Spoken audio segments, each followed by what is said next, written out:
Hello, everyone, and welcome back to the JISH Learn English Podcast. I am Shaylin. How are you doing today? I am so happy you are here with me. Have you ever looked at an old photograph and suddenly remembered exactly how you felt when you were a child? Thinking about the days when we were young is a wonderful feeling. Remembering the past is also a beautiful way to connect with people, make new friends, and share a little bit about who you are. But when we talk about our childhood memories in English, we often use two special phrases, used to and would. Today, I am going to teach you exactly how to use these words so you can share your own childhood stories naturally, clearly, and confidently. To start our lesson, we are going to listen to a conversation between two good friends, Mark and Emma. They have not seen each other in a long time, and they are catching up. Mark has brought some old childhood photographs to show Emma. As you listen, I want you to pay close attention to how they talk about the past. Notice how they mix normal past tense words with used to and would.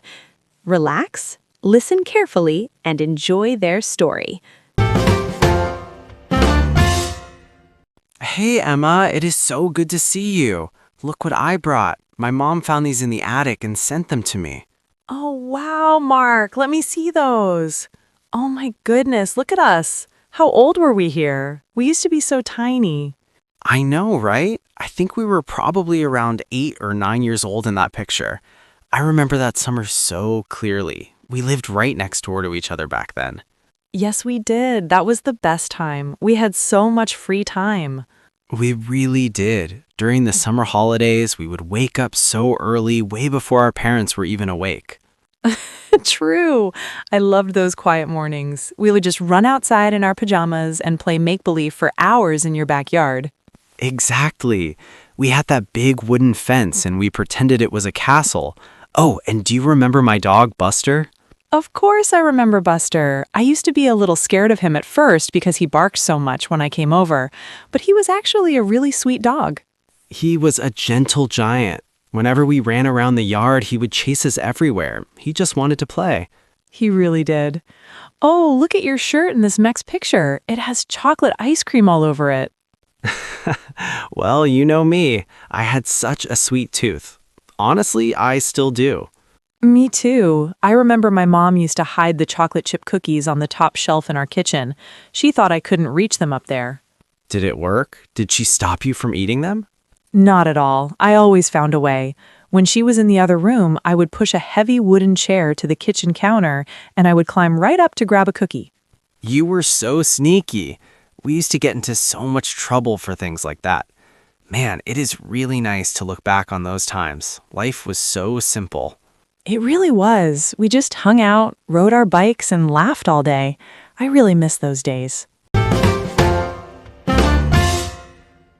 That was a lovely, natural conversation, wasn't it? It is always fun to hear old friends talk about their memories. Notice how Mark and Emma did not just repeat the same grammar words over and over. They used regular past tense, like we lived and I loved, but they added used to and would to make their memories come alive and sound like a real story. Before we talk about the grammar, let us learn some very useful English vocabulary from their chat. These are words and phrases that native speakers use all the time. First, I mentioned that Mark and Emma were catching up. To catch up means to talk to someone you have not seen for a while and tell each other about what has happened in your lives. For example, you might say, I met my old friend for coffee yesterday and we spent hours catching up. It's a great phrase for socializing. Next, Emma said, we would just run outside and play make-believe for hours. The word make-believe means pretending things are real when you are playing. It's using your imagination.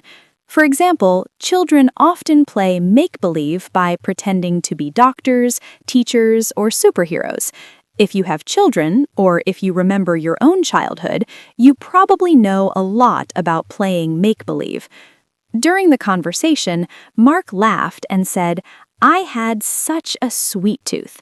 This is a very common and fun English idiom. If you have a sweet tooth, it means you really love eating sweet things like chocolate, cake, ice cream, or candy. You can use this to describe yourself today. You can simply say, "I can never say no to dessert because I have a huge sweet tooth." Then, Mark mentioned, "We used to get into so much trouble." To get into trouble means to do something wrong and then someone gets angry with you, like a parent or a teacher. When we are children, we often get into trouble for not cleaning our rooms or for eating cookies before dinner. Finally, Mark said, "It's really nice to look back on those times." The phrasal verb look back on means to think about a memory from the past. It's a very gentle, emotional phrase. You can say, "When I look back on my university days, I feel very happy." These are wonderful, natural phrases you can use when talking about your own life. Now, let us move on to the grammar part of our lesson. Today, we're focusing on how to use used to and would. When native English speakers talk about the past, they use these words to describe habits. A habit is something you did often in the past, but you do not do it anymore. It's finished. But there are important rules for when to use used to and when to use would. Don't worry, I will explain it simply and slowly so you can understand it perfectly. Let us start with used to. This is the most common and safest way to talk about past habits. You can use used to for actions you repeated in the past, but more importantly, we use used to for past situations, past feelings, or past facts. In grammar, we call these things states. A state is not a physical action, it's a way things were. For example, Mark looked at the photo and said, "We used to be so tiny." Being tiny is a physical state. You are describing how you looked. Emma said, "I used to be a little scared of him." Being scared is a feeling. It's a state of mind. Emma also said, "My mom used to hide the chocolate chip cookies." Hiding cookies is a repeated action. Used to works perfectly for all of these. It works for feelings, it works for situations, and it works for actions. The structure for this is very simple. You start with the subject, then you say used to, and then you add the base verb. The base verb is the normal verb with no changes. No ing, no ed, just the simple verb. We used to be. I used to be. She used to hide. It's that easy. I also want to teach you a quick extra tip about used to. What if you want to make it negative? What if you want to talk about a habit you did not have in the past? We use didn't used to. Notice that when we say didn't, we take the letter D away from the word used.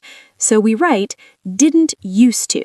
For example, you can say, "I didn't used to like vegetables when I was a child, but now I love them." This is a fantastic way to show how you have grown and changed. Now, what about the word would? Would is a little different, and it's very special.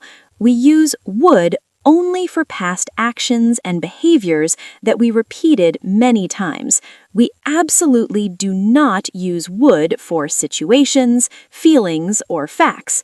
We only use it for actions. It's a beautiful, poetic word to use when you are telling a story and you want the listener to see the action in their mind. Let us look at how Mark and Emma used it. Mark said, "During the summer holidays, we would wake up so early." Waking up is an action. Emma said, "We would just run outside." Running is an action. Later, Emma said, "I would push a heavy wooden chair and I would climb right up." Pushing and climbing are actions. Notice how they used would to describe the fun, active things they did over and over.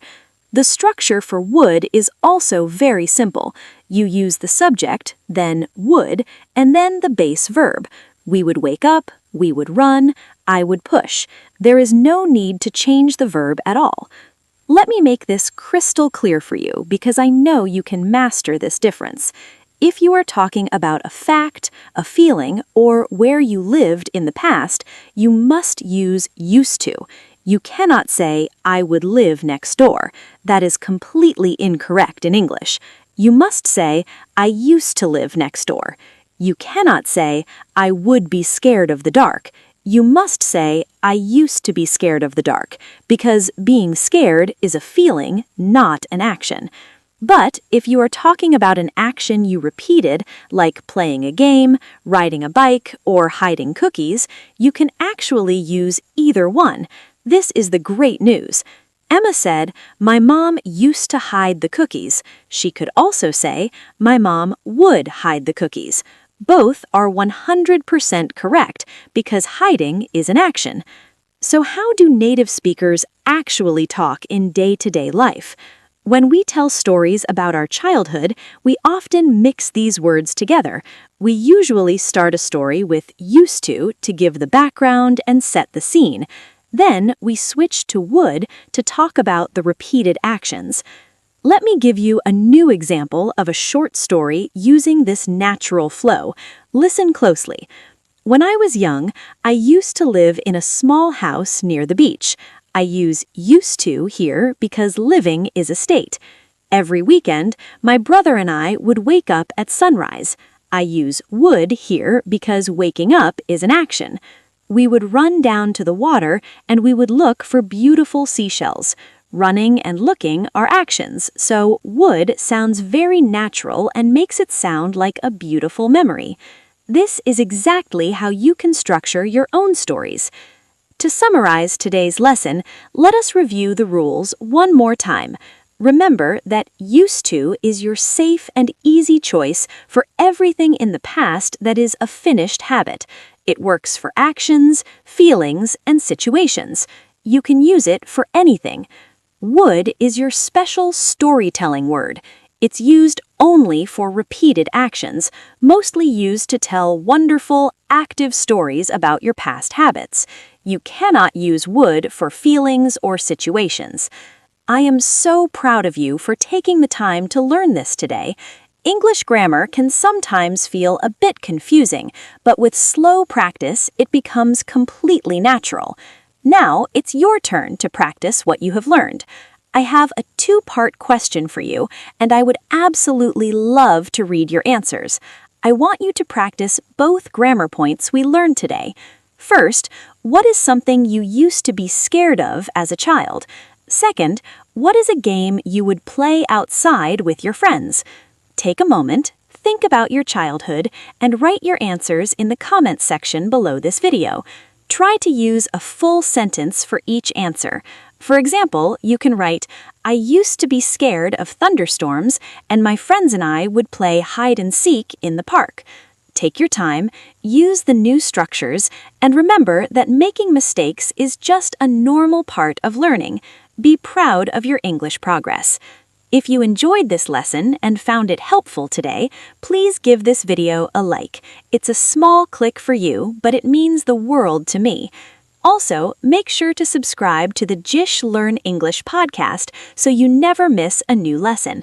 Liking and subscribing helps our channel grow, and it allows me to keep making these calm, educational videos for you. Thank you so much for spending your valuable time learning English with me today. Keep practicing, always believe in yourself, and I will see you all in the next episode. Take care!